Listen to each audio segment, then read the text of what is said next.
Satu per dua.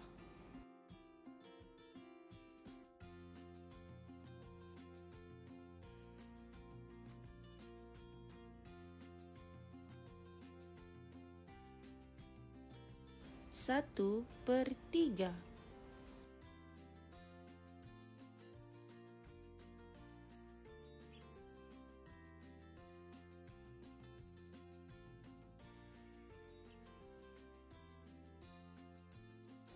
Satu per empat.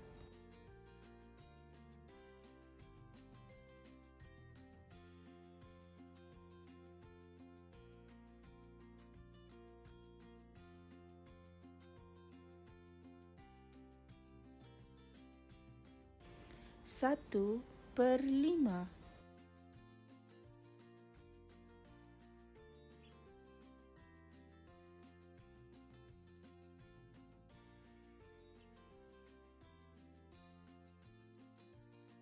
Satu per enam.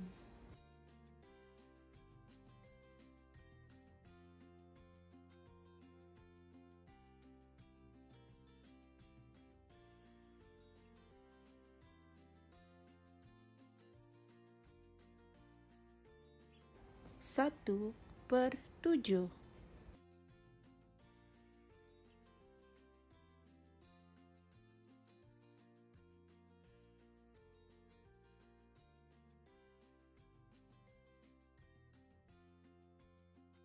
Satu per lapan.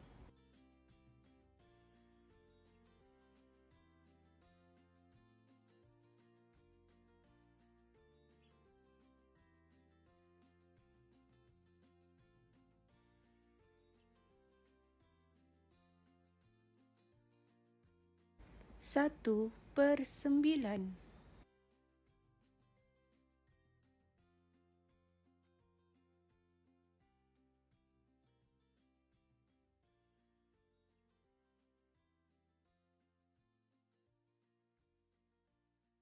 Satu per sepuluh. Assalamualaikum. Hari ini cikgu ingin berkongsi untuk tajuk pecahan bagi tahun 2. Untuk yang subtopik pertama, bagaimana kita menulis pecahan daripada gambar raja sama ada dalam bentuk angka ataupun perkataan. Contohnya di sini ada satu kad yang dibahagikan kepada 2. Cikgu lorek satu bahagian. Lorek ni maksudnya hitamkan. Cikgu garis-garis beginilah lorek. Maknanya dia soalan minta apakah pecahan yang mewakili gambar raja ini. Jadi jawapannya yang berlorek ada berapa? 1. Perkan dengan berapa bahagian? Ada 2. Ini dalam bentuk angka 1 per 2. Jadi kalau dia minta tulis dalam perkataan, tulislah 1 per 2 dalam bentuk perkataan. Contoh yang kedua. Contoh yang kedua, ada kad ini yang dibahagikan kepada 4 bahagian. Sekiranya cikgu lorek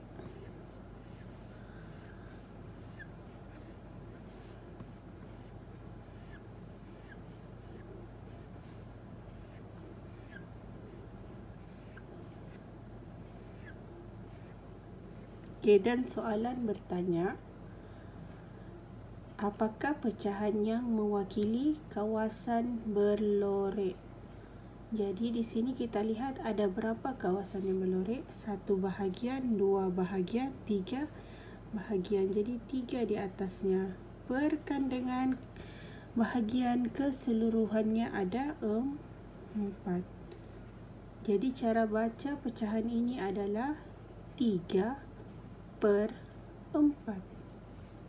Okey, contoh seterusnya ini adalah kad pecahan. Bahagian yang ada pada kad pecahan ini adalah 9 bahagian. 1, 2, 3, 4, 5, 6, 7, 8, 9. Okey, dan cikgu lorekkan beberapa bahagian.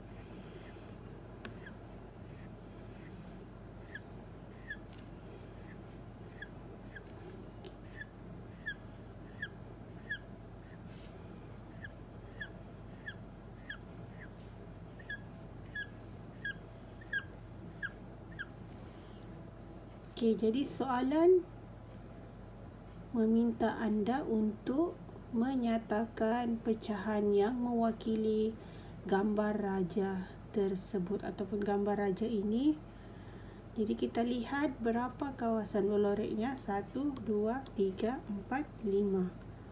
Jadi 5 perkan dengan keseluruhannya. Bahagian keseluruhannya ada 9. Jadi pecahannya adalah 5/9.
Okey, subtopik yang seterusnya adalah membandingkan dua nilai pecahan.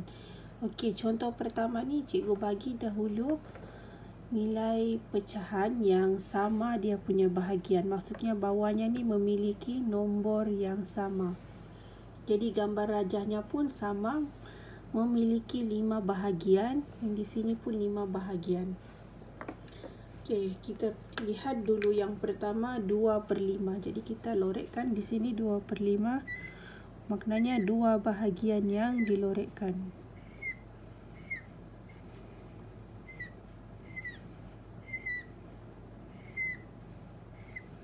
Okey. Ini mewakili yang ini, pecahan ini 2/5.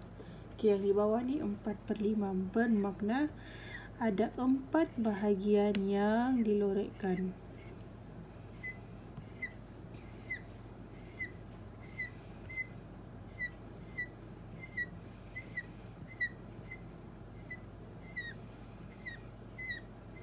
Okey. Setelah selesai melorek, kita lihat di sini 2/5 berada di hadapan. Ini adalah isi tempat kosong, sama ada jawapannya lebih kecil daripada ataupun lebih besar. Tapi kita kena merujuk nombor yang di hadapan. Jadi kita lihat di sini 2/5. Yang ini 2/5, yang ini 4/5. Jika kita bandingkan, 2/5 ni lebih kecil berbanding yang ini sebab bahagian yang berlorek sikit berbanding bahagian yang berlorek yang di bawah ni. Jadi jawapan yang kita perlu tulis di bawah di tempat kosong itu adalah lebih kecil. Kita kena rujuk nombor yang di hadapannya. Yang ini 2/5 lebih kecil daripada.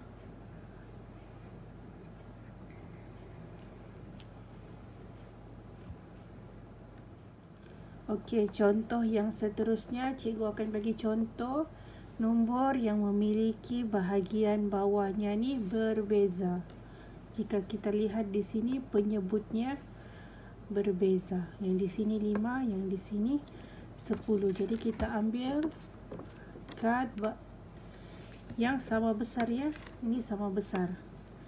Cuma yang membezakan ini dibahagikan kepada 5 bahagian. Yang di bawah pula ini dibahagikan kepada 10 bahagian. Okey, jadi cuba kita lihat, kita lorek sama-sama 2/5. Jadi kita lorek di sini 2 bahagian.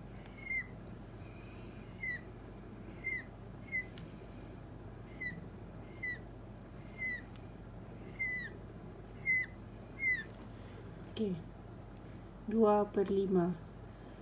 Yang ini 3/10. Kita lorek di bawah ni 3 bahagian.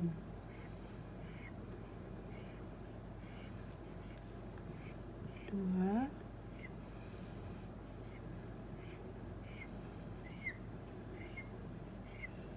Okey, 3 bahagian.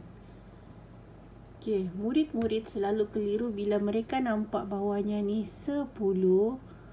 Mereka akan beranggapan 3/10 ini lebih besar daripada 2/5. Tapi cuba kita lihat, kita bandingkan gambar raja.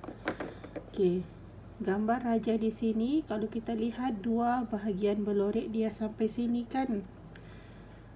2 ni jika kita bandingkan dengan ini sampai sini saja. Jadi bila kita potong ini bahagian yang berlorek, bahagian yang ini lebih besar. 2/5 ni lebih besar berbanding 3/10. Jadi di sini jawapannya adalah lebih besar daripada.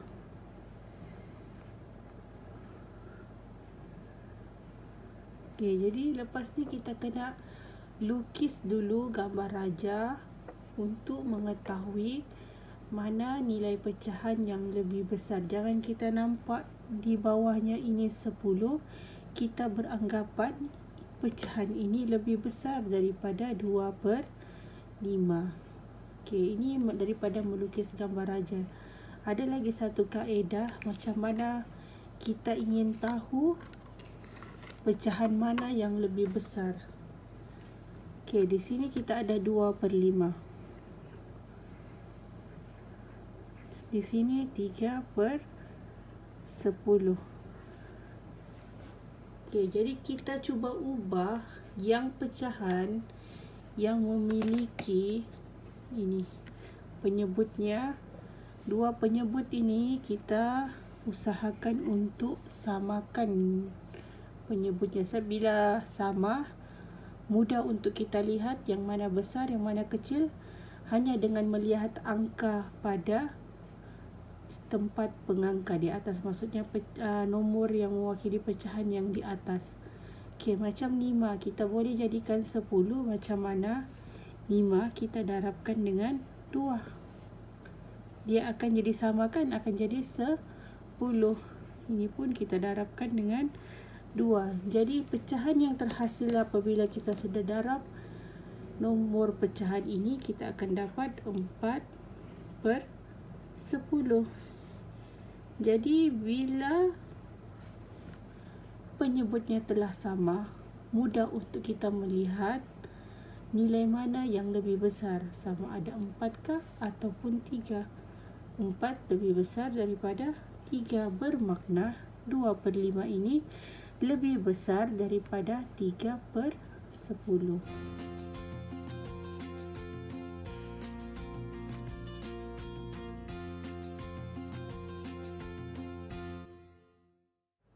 Okey, subtopik yang terakhir bagi pecahan tahun 2 adalah bagaimana kita menukarkan pecahan per 10 kepada nombor perpuluhan. Jika kita lihat di sini contoh yang cikgu beri, semua memiliki penyebutnya 10. 3/10, 2/10, 7/10, 5/10.